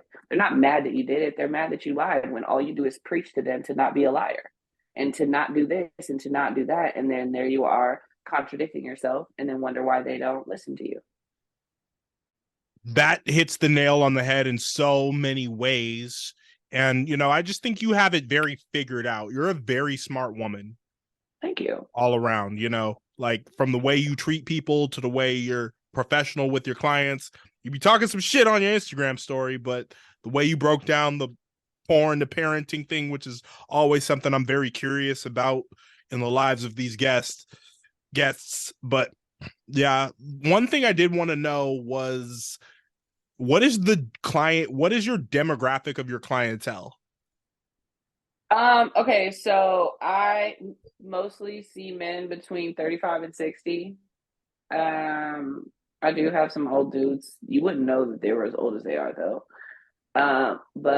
And then honestly, I'm not one of those people who is like no AA or no this or no that. Like, come with a check and come respectful and we good to go. Like, my demographic, I will see younger guys too. Like, if they're under 35 and they have reviews or they go through my screening process and send the deposit, like, it's cool. Like, I feel like because I don't see people without a deposit, it gives you like a false, and I say false sense of security because the reality is the only thing you know is that they're not a cop. You don't know that they're not a fucking psychopath. You don't know that, you know what I'm saying? The only thing you know is that they're not law enforcement because they sent you some money up front. That's it. It's only protecting you from going to jail. It's not protecting you from getting raped or robbed or anything worse. Well, speaking of that, have you ever feared for your safety with the client? I have had to beat the shit out of a few clients before. Like, I had a dude who tried to give me some fake money, and when I tried to kick him out, he tried to get physical, and we fought. We really fought. I had another dude who tried to steal my phone. Mind you, paid me for the session and everything, went through the whole thing, but I got like 4 iPhones, right? And they'd be all over the place. Sometimes they'd be out, sometimes they'd be in the drawer, whatever the case may be. And I think maybe because he's seen multiple phones that I just wouldn't miss it or I wouldn't notice quickly or whatever the case may be. But literally, when you're walking to my door, I'm doing a quick surveillance in my room. I've been in the game a long time. Like, I ain't lacking. So I'm doing a quick surveillance in my room and I'm like, where's my phone? So then I'm like, hold on just a second. I throw the thing on the door and I'm like, I can't find my phone. When I said phone, he tried to run out the door, but I had put the latch on. So he struggled for a second to get out the door. So I beat the shit out of him in the hallway, took my phone back, ran through his pockets. I ended up making $500 off that stupid mistake. Because he had an extra $500 done for me in there. But like, you got to think, like, I'm not small. I'm 5'9", 210 pounds. Like, I'm bigger than most of the tricks who come up in here. Right. Like, I will beat the shit out of you. You and I are actually of similar size. Yeah, I'm not a small girl. Like I said, I'm 5'9" with flat foot, no shoes on.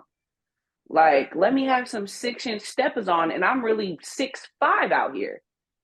Like, you know what I'm saying? Like, I'm not a small woman. So, like, with that being said, like, I don't really get tried that often. Like, in the amount of time I've been in the game, it's literally less than 5 times where I've ever actually had to get in physical altercations. But ain't nobody ever beat me up. No. I'm gonna beat the shit out of you. Is there a particular race you usually work with? No. I mean, I would say based on my body type, more Black men and Hispanic men book me, but that's just based on my body type. Like, you know, white men like skinny bitches. Yep. I get it. I don't know if I have anything to add to that, because the question I keep asking over and over again is like, well, you work with a lot of Black male talent. What's with you and the brothers? I'm like, I get it. Like, how many times we can go down that road? Yeah. We love big Black dick. There it is. Do you stand up for Black issues too, though, or like? Absolutely. Exactly. Absolutely. I have, like I said from the beginning, I have biracial children. So, like, and my sister, one of my best friends in the entire world, is Black. And we just had the conversation about this yesterday, because somebody was like, "That's your sister? She's white, blah, blah, blah. Do you guys ever have issues, you know, like with racial issues and stuff like that?" And she was like, "She gonna stand up and start tripping before me," because I don't like that. Like, I feel like if you are consistently complacent with other people's racism, it gives them the idea to think it's okay to do it to other people. And like I tell my sister all the time, if you don't check them right, you may think you're doing them a service, but you're really doing them a disservice, because they run into somebody else and they gonna break their foot off in them. You know what I'm saying? So it's like, really, like, I feel like, if anything, like, as somebody who is considered a white person in America, right? It's your job to check racist white people for Black people, because 9 times out of 10, when a Black person tries to speak up for themselves in those moments, it's always misconstrued as anger or aggression or whatever the case may be. And when it comes from somebody who looks like me, at least somebody takes the time to be like, maybe I am. You know what I mean? When it comes from somebody who is already Black, I feel like a lot of white people be like, "Oh, you're just feeling attacked. You're not," you know what I mean? Like, they're not actually taking it serious. I feel like more people who are not people of color need to stand up to, you know what I mean, to racism, because I feel like a lot of times, by being, like I said, by being quiet, you're just enabling them further. You just as bad. If you're a white person and you're around a bunch of white people and they're making racist jokes and you're laughing, or even if you're not laughing, even if you're just awkwardly there, but you're not saying anything, you're not calling them out, you're not saying like, "Hey, that's not cool," or "Cut the shit." You're not part of the solution. I'm saying? Then you're not part of the solution. You are just as much of the problem as they are, because you're an enabler of the bullshit, just like everybody else in this fucking country. And I ain't playing that. I am trying to proactively change my environment around me as much as possible to give my children the most well-rounded experience, and for them to not have to hide who they are in order to make other people feel comfortable. Absolutely. Definitely. Now, one that I always like to close on, Coco, is, what is the biggest misconception of a porn star or sex worker, escort, somebody in your shoes?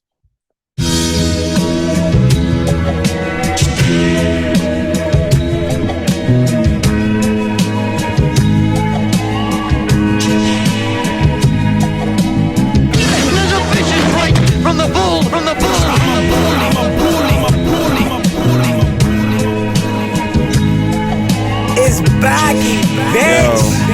Yo, I got 4 aces to flip, you faking the switch. Nigga had breakfast on the corner, he was baking the strip. Nigga had a Lexus on the corner, he was faking his shit. Backwoods and marijuana leave you baked in this bitch. Like a sauna from Tijuana, Poppy hate when I'm pissed. I pop ace in the Chris and mixy like you lacing a split. I'm tricky, I'm real picky, only date if she rich, only scrape if she lit. She bad but she be hating her pics, it's sad. 600 bags, she don't pay for a drip, she mad. And I ain't bragging, she be facing the kids. She glad to blow a little steam off her mitt. Balcony status, almost leaned off the shit. Really done seen awkward. oh man, that we're just fucking just horny 24/7. You know what my biggest pet peeve is? What? Let me help you make content. They Go just text your wanna fucking fuck you. go text your favorite fucking rapper and ask them if you can get a feature. Don't fucking come over here and ask, like, you're men actually approach you like they're doing you a favor. Like oh, you want to make some content, you could post it on your, like, bro, I can literally fuck whoever I want on here. You realize that, right? And you think out of all the dusty sons in the world, it's gonna be your mama's dusty son? That's crazy. That's really crazy. I think that the biggest misconception for women in this industry is men thinking that our entire life revolves around sex or wanting sex, or like, we are people too. It's okay to just have a normal conversation with people. As soon as a man finds out and I'm talking about with regular men, like men who I meet in my normal life, right? As soon as they find out what you do for a living, because it's not hard. What's your Instagram? As soon as you go on my Instagram, it's not a secret what I got going on, baby. You see what I'm saying? So as soon as we exchange socials, you know what it is. And who's gonna believe that you don't have social media these days? I tried to tell a dude I didn't have Instagram, and he literally was like, a bitch like you don't have Instagram gotta be one of two things: a liar or a fucking liar. He said that to you? Yes. Because I was like, I don't have That Instagram, dude so I low-key wanna got tell him. balls, because I've been told that same shit before, and I'll be like, all right, bitch. It just, I didn't call her Like, that, girl, but he literally was like, a girl who looks like you, like, literally was like, yeah, you either a liar or a fucking liar, bitch, one or the other, but you got an Instagram. You just got a boyfriend on that motherfucker or something. I was like, nah, that ain't it. Yeah, I mean, I don't want to be the don't stop at nothing type, but I encourage guys, hey man, if the bitch don't want you, man, keep it pushing. It's Like, not why even would you about want not why would wanting you want to you. be This is down the with thing, somebody who's right? not into you? This is the thing, right? Is Yeah. what men don't realize, right? Is I could have been attracted to you, and then you opened your stupid fucking mouth and said some dumb shit. Like, a lot of men, right, play themselves out of, like, you know how many men have slid in my DMs and I've been like, oh, I would fuck him in real life. Mm-hmm. Feel me? But they say some dumb shit, so now I'm gonna treat you like a trick. Here we I've go. seen that happen. I've seen that happen between my own friends. Congratulations, you played yourself. You know what I'm saying? Yeah. Like, I feel like a lot of men just don't know how to talk to women. It doesn't matter what they do for a living. Like, men either are Rico fucking Suave or like got two left fucking feet. Like, and there's really not an in between. Like, it's like, you either are gonna tell me everything I want to hear and lie to me like crazy, or you're gonna be a fucking retard and not know how to date for real. Like, you've never had a date in your life, damn near. Or that's how some men behave. You know what I mean? Like, who raised you? Why did no women you've ever been with previously teach you how to do this? Yeah, I think the internet just made it way too easy to slide in DMs rather than, having some taste and, knowing. Take me back to Instagram that didn't have DMs when you had to comment. Oh, haha. How bold are you really? 2012. How bold are you really? Like, let's see if your girlfriend thinks it's cool for you to slide. You know what I'm saying? Like, that's the thing about DMs. Like, and then like with the vanish mode and all the shit, like, literally they've made life easier for cheaters. I feel like there's just too many smoke and mirrors around traditional dating at this point. Like, I was supposed to have a date last night. Confession session. I was supposed to have a date last night, actually, with a young lady. And I had, said, hey, we can meet up at this barcade on this night. Okay, text me. Well, and this is Instagram DMs. I met the girl at a club a few months ago, and she followed me. And, she was cool. She's pretty. I bet. So, yeah, I set everything up. And then that morning, good afternoon or whatever, are we still on for the night? Oh, sorry, I forgot. And I'm like, bitch, you mean to tell me that you viewed my story on 2 accounts every single day this week and you forgot? Yeah, see, I feel like people just aren't direct the way that they should be, especially in dating. Thank you. Like, I don't know, like, I'm going to tell somebody. So, okay, this is the thing, is people are so fearful of rejection that it's just easier to be like, no, it's okay, I'd rather not. Because, people hate the fact that they get in people's faces and they find out that they're dense and they don't actually like you. Like, it's a lot of women, right, that I know personally who have been on hundreds of first dates and not very many second and thirds and not too many relationships. And I think Why do I that's relate to that? triggering. I feel like that's triggering for a lot of people when they date, because they feel like, oh, it's something wrong with them, and they're not looking at it from the standpoint like, no, you just haven't found your person yet. And it's okay to date with purpose and not just date for fun. You know what I'm saying? Because like I'm really at that point in my life now where I'm like, as soon as there's a red flag, I'm gone. Like, because the man Yeah. that God has for me is not going to be a bunch of red flags, and definitely not early on. You see what I'm saying? Like, and then it's like, if you have to teach somebody how to be the person for you, they're not for you.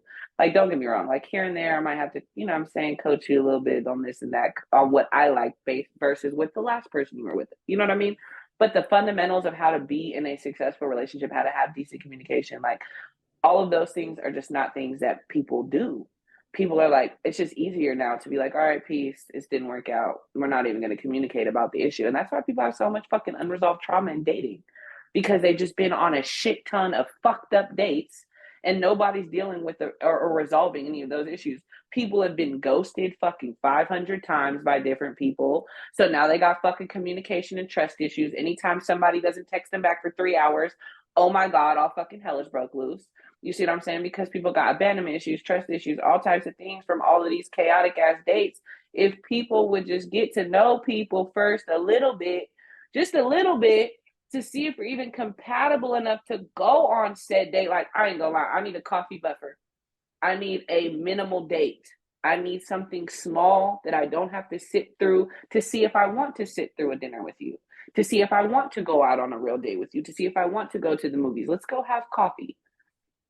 Let's go do some kind of short daytime activity. You know what I'm saying? Like, and I'm not talking about let's meet up and smoke a blunt. I'm talking about like, let's go have it, you know, like I said, have a cup of coffee at Starbucks, grab some tea. Let's go. Yeah. I'm one of those people. And like, plus, let's do as a something pothead, different. like the blunt is a given.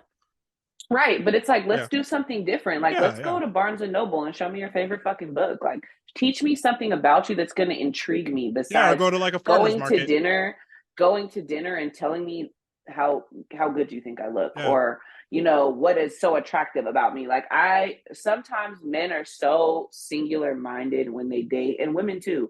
Women are looking for finance, stability, all these things from jump, right? Yeah. But they're not looking at the big picture. Like, is he even a good person?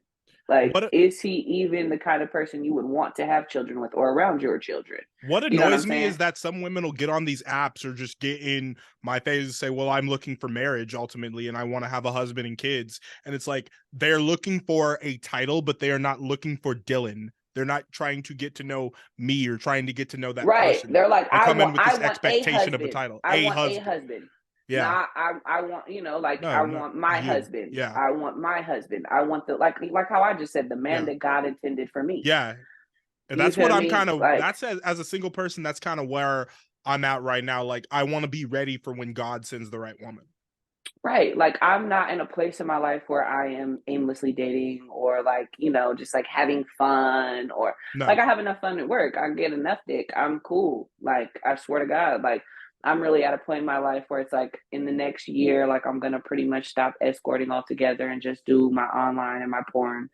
So like when I get to that point, I feel like I'll be ready to like think about, you know what I mean, dating for real. I could see you doing, sorry to interrupt, but I'm a lot of the stuff you're saying, I'm like, she'd make an excellent psychologist or an author. It's funny, I have my degree. I have my degree in children's behavioral psychology. Oh yeah, I forgot to ask like how far you went in school. So you have your bachelor's degree? Yeah, I went to San Jose State. I played softball there for 4 years. I had a full ride. Yeah, I have my bachelor's degree in children's behavioral psychology and my associate's degree as well. Dope. Jaden Venus went to San Jose State too. Very cool. Wow. Okay. Yeah. See, if I didn't ask, I wouldn't even know that. You know, but now it totally makes sense. What you guys? Because all the stuff you had gone through before that, you know, all the street stuff and, you know, prison, I didn't know like prison and college education would be in the same person's lifespan. That's crazy. A lot of people think that, but you know, it's just about situation, circumstance. Like, I feel like if I would have, it's all about support. I feel like if I would have had a different support system from a younger age, because I didn't really start having the support I needed until I got older, and I like created my own family unit. Yeah. I feel like if I would have had the support system that I do now when I was younger, or even just a real support system for my actual family growing up, I don't think I would have been in any of the trouble that I was in. Or, you know what I'm saying? Like, it was just a bunch of badass kids running around doing whatever the fuck we wanted. So, Well, how that nowadays, goes. what is your overall like perception of men? Oh, my overall perception of men is that they need better mothers. Mm. So one of two things happens is you're either overly confident as a man or underconfident as a man. And as a mother to two boys, and I have 4 older brothers, so I've been surrounded by boys forever. I think that the mother's role is essential in shaping men into the men that you actually want them to become, not just boys who grow up into adults. I think that not enough men get the comfort from their mother that they need from a young age. And that transcends into adulthood. And that's why they're not able to communicate effectively. That's why they're not able to talk about their feelings, because they had a mother who was like, shut the fuck up, stop crying, boys don't cry. And you know what I mean? We have a whole generation of men of toxic masculinity because they're afraid to even show a morsel of fucking feeling or empathy or even love. You know what I mean? Because they're taught and continuously that is a sign of weakness. And like, I just wish that men would realize as a whole that being a good communicator, being a lover, being like proactively in your children's life does not make you weak. It doesn't. I don't know when along the lines we got the idea that being loved and nurtured or even spoiled in my only child case makes you weak. Because it's because we're a generation of kids predominantly raised by single mothers. So a lot, and I'm always actively trying to become a better parent, right? Because I noticed that saying things like, crying is for girls, and like certain things like don't be a crybaby or whatever, certain things like that, it teaches your kids to suppress their emotions and not talk to you about what's actually going on and bothering them because they don't want to be deemed as a crybaby or picked on, or like when they go to school and other kids pick on them for crying, you're doing the same thing in your house, you just don't realize it. You know what I mean? Like, and I feel like that's why men just aren't proper communicators. That's why they can't effectively communicate what they need to, because their whole lives they've been told to stop doing that. Now all of a sudden they're in these relationships with women, and women are like, God, what's wrong with you? It's like you don't know how to talk to me. You see what I'm saying? And it's because his whole life he's been conditioned to not talk about his feelings. Whereas women are conditioned to talk about their feelings like no tomorrow, to literally wear them on their sleeve. Men are conditioned to lock them up in a box and throw the boxes deep in the darkest place they could find.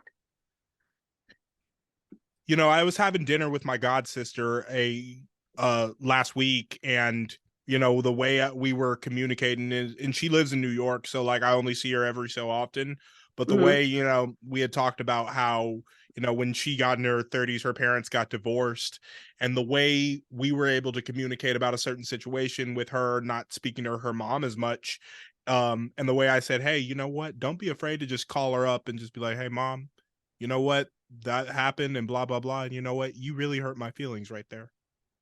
And she said, wow, have you been going to therapy? And I said, yeah, I've been going on and off since high school. She said, wow. She gave me dap across the table, and she said, wow, you know what, I really really respect that. And I think that at this point in my life I've become the most emotional intelligent I've been. But one project that I've been sitting on that I really want you involved in, aside from Thickness Protection Program and aside from Palm, is a whole nother brand I want to start to teach predominantly Black and brown men emotional intelligence. That's, you know what, that's more important than financial intelligence. Yes.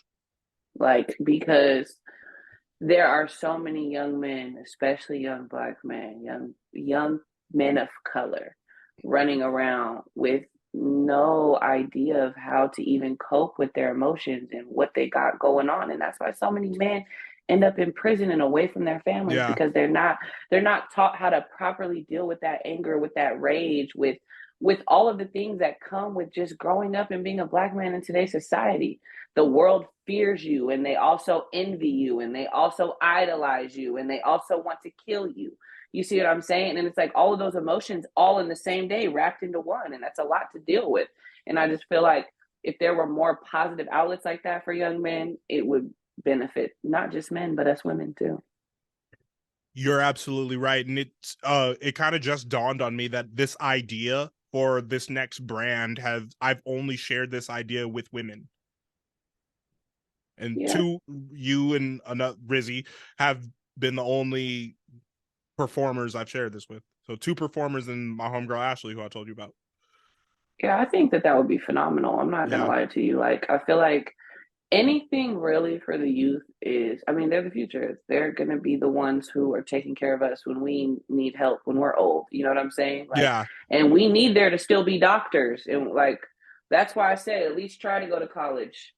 Because when I'm old and I need to go to the doctor, I need somebody to be able to help me. And if there's no new generation of doctor, that means I'm going to be dealing with the old fucker that's older than me. Shaking and shit. No. So I think you should do it. Thank you. We will definitely continue this conversation and many, many more. Coming into this, I kind of thought to myself, this will be perhaps the most important episode of Thickness yet. And I think that is that, you know, you are street smart, book smart, sexy, sensual, and many, many more things I could describe, Coco. So this was an absolute pleasure to have you on. Thank you so much. We're definitely going to continue talking and continue building from here on out. Let them know where they can follow you and stream all your content. Okay, so Instagram, Coco the Goat, COCOTHAAGOAT. So that's 2 A's. Okay. All my other platforms is Coco's Dungeon. So that's me on Twitter, on OnlyFans, on streaming, on Cam4, on Chatterbait. Everything else is Coco's Dungeon. You can literally Google Coco's Dungeon and you're going to see everything you need to see. Bada bing. One segment I forgot I left out, and sorry, I always wrap the fucking show and then remember one more thing. But ever too much? Has it ever been too much in a scene? Like unpleasurable, like stop, cut the camera, like hold up. In a scene, no, because I am super picky with who I actually work with. Because like I fuck enough randos and nobodies, you know what I'm saying? So I'm like super picky. You see, I work with people like Finny and like BBC Bull Unit and like people who have like insane followings that it's actually going to be beneficial for me to work with you, because I can, if I just need stunt dick, that's not hard. Like take your pick, go outside and take your pick. You know what I'm saying? So I work with people who has actually been really beneficial for me. So I haven't really had any like, oh no, stop, this is uncomfortable, because I'm pretty clear on my nose from jump. Like I'm a very direct person because I feel like, you know, it's just easier that way. But I cannot say that any of my shoots I've been like, no. That one with Finny though, I was objecting to the kissing and that man was like, come here, girl. Come here, sugar. Yeah, Stop playing with me and give me I was gonna lips. ask about, do clients get to kiss you if they're paying? Fuck no. Okay. Fuck no. I don't give a fuck how much money you give me. Is that true about most? Is that true about most escorts? They're not into the kiss shit. I'm gonna say this, right? Girlfriend it's shit. a lot of bitches. It's a lot of bitches out here doing GFE that's lying about it. So we not gonna get into that. But what I will say is, we not fucking kissing. That's what. Is GFE frowned upon in your world? Absolutely. Absolutely. It's weird. It's weird. Because if a nigga wanted to just sit there and hold your hand and watch, my armpit. If a nigga wanted to sit there and hold your hand and watch HBO Max and make out and lay his head on your tits and wrap his arms around you ever so I mean, we gently. could do everything besides the making out. Like, we can hold hands and cuddle and shit. Like, that's cool. Like, I don't get me wrong. Like, I get paid to not have sex quite often. Like, don't get it fucked up. Like, a lot of, like, I have clients who literally just want to hang out. I have clients who want to come and talk to me about their wives and about their lives. And then I have other clients who are straight to the point. So it's all, it depends on the person. But, Yeah. Because once upon a ain't no time, there was a way. nigga who sat in a strip club in this exact same outfit after a concert and sat there and talked to the strippers about, damn, man, my content ain't really hitting like that. And then she said, like, well, you should do something like DJ Vlad, and then had a whole ass conversation about that and promptly tipped the chick for her advice. Right. No, but seriously, this is the thing, right? Is dudes be mad wild with that shit. Like, some men will be respectful and be like, yo, can I? Or yo, like, is it cool, right? And some dudes will just go, like, my reflexes is quick. I might slap you. Be cool. Don't get too close to my fucking face. But I feel like, and that's different for everybody.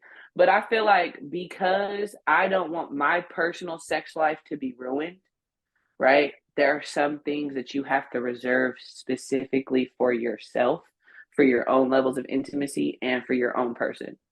Gotcha. See, now that makes sense. Yeah, I just feel like if it's already you're already dealing with the sexual aspect of it. Like, it's just certain things and certain lines that shouldn't be crossed. It's just you gotta draw the line somewhere so that it's professional and not like. Because women are in tune with their bodies and emotions more than men are. So, like, like I'm, before doing this, like I believe in soul ties. I definitely believe in like carrying the energy of the people that you sleep with and shit like that. So that's another reason why like bear shit and kissing and all that shit is weird. Because I ain't trying to exchange no fluids or none of that. You know what I'm saying? You keep your shit over there, and I'm gonna keep my shit over here safely. Gotcha. Wrapped up. Yeah, because you don't want to, spoil what personal things for you are with work And sex. it's not even just that is a big thing too. But my thing is this, right? Like, I think about things like for the big picture. So if you're coming to see me, that means you go see other bitches, which is cool. I'm not a hater. I don't care. But if you trying to kiss me, right, that means whoever lets you kiss them, you gonna kiss, right? And I have the mentality that if a bitch will kiss a trick, she will suck a bare trick dick as well. So I don't want that, no parts of that. You see what I'm saying? Like, I don't want no parts of that. It's just I too much. totally get it. Yeah. I love doing this podcast because I just sit back and learn. There's that smile. Yep. All right. I noticed here we go again. I noticed you haven't done scenes with like what I call the Mount Rushmore of BBW porn. No Plumper Pass, no Jeff's Models, no BBW Highway, no Pure BBW. Is there a reason for that? Without getting into details, I will say this. BBW girls sell themselves short a lot in terms of what they deserve to get paid, what they deserve to get given to them, or what they deserve to get in return for said scene. Because a lot of those places, right, they think that their notoriety should get them a scene, especially if you're new or you're not like a big top name. Because like, this is the thing, right, is I'm not a household name, but my checks say different. You see what I'm saying? Like, the money I make off of this shit, like I said, I'm a regular girl where I'm from. I'm in the top 1.1%. That's crazy. You see what I'm saying? So I don't know. It's just. Yeah, it's kind of like being, I come from the music world, so it's kind of like being an unsigned artist versus signing to a major. Right, but my thing is like I won't say who, but most of the people that you have said have reached out to me to work. Yes. And it has either been, you're not offering me even what a client pays me, which is crazy to think you're going to record me and make money off me on the back end, right? But it's about the you're basically doing a shoot for them just for the promotion. Like you may get a little bit of money for said scene, but you're not keeping any of your content. You're not like they own all the rights to everything that is shot that day. Like if they shoot one scene, they can turn that shit into 6 different scenes that they want with the content that they've clipped. And they will do that to you. Like I have multiple girls I know personally have worked with a few of them. Like I said, I'm not name dropping, but I've worked with a few of those places. And literally they booked her for one scene and they paid her $600 plus travel expenses. She was there for 8 hours because the mic was off. And then 6 months later, they dropped like 8 different tapes with her. So they screwed her over, got a bunch of juice out of her fruit, and then she just got a measly check. And she was new in the beginning. She was new in the beginning. Now she's pretty dope now. She's got her own, you know what I'm saying? But she was new in the beginning.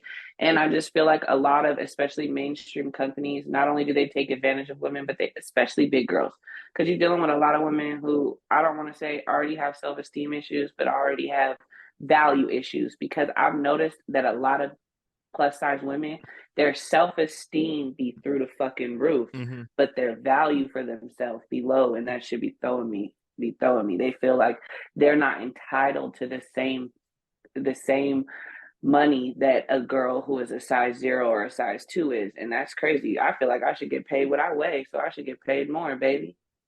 Like I don't, you know what I'm saying? Like, so I don't know. Like, but I feel like that is a major contributing factor for why I haven't worked with any mainstream companies, is the money's not there. And then not only is if the money's not there, why am I not getting all access to all the content? Why am I not owning this with you? Why can I not record for myself too? Why is it only your production company? Like, I just feel like you're literally like, I feel like a lot of especially the plus size ones, are still trying to like pimp on girls who don't know no better. In the music world, we would call that owning your masters. Exactly. And I look at you as like kind of like it to translate it to like the rap an independent. game. Like an independent artist. Yeah, because I want somebody who's own booming coast to coast with selling tapes out of her trunk. Exactly. Really putting the footwork in, but making the shit work. Like a Tech 9 in his high, like a Clown Posse in their high. That's crazy. I met him actually when I was in high school. Okay, so that's funny. My niece's name is Rainbow after his daughter. Oh, dope. Yeah, Tech 9 was really cool when we met him. My brother is like a huge fan. So yeah, a huge technician. I'm listening to on audiobook Violent J from Insane Clown Posse's autobiography Behind the Paint. Shit. And that man's hustle is insane. No pun intended, but like, just he's fucking hilarious. First of all, every story he tells is like so captivating and so hilarious. Yeah, and he has a way with words. Yes, like he really paints the whole picture for you so descriptively. You really feel like you were there. To everybody listening, even if you're not first of all, if you're still listening at this point, you're a fucking trooper. Thank you. But if whether you're a juggalo or not, or whether you've even heard of their music, if I don't give a fuck if you like it or not, if you like musician biographies, listen to Behind the Paint. It's free on YouTube. It's in 2 parts. You'll be listening to it for weeks, but that's kind of how it goes with audiobook no matter what. Right. But yeah, the music journalist in me finds that so enriching to just hear that dude's story from childhood up to 2016. No, for real. Yeah. But I feel like not a lot of people read, so at least the audiobook will. This is me. I'm a lot of people. But yeah, I just digest the information better if I'm hearing it or if I'm doing something. That makes sense. But to top it off, as far as rap game, I go on your Instagram story and I hear a lot of dope new music all the time. Who's somebody you're listening to now, and who's somebody I need to be listening to? Okay, so honestly, I don't listen to a lot of mainstream rap. I try to only give spins to people I know in real life, because I know that creates residual income for them and their families. So, all right, so boom, I'm going to touch on him again. So definitely check out my nephew. RIP my nephew, so long with Peso. Definitely check him out. Definitely check out my other nephew, BTC J-Bo. He got a new song out called Top Hat. I love it. Are these guys from LA? No, they're from the Bay. Okay. Yeah. My nephew got killed. He lived in Stockton. My other nephew BTC J-Bo. He actually Yeah. he's from Oakland. But so I definitely recommend listening to them. So if you don't know who Shooter Gang JoJo is, he's also from the Bay. You need to check him out.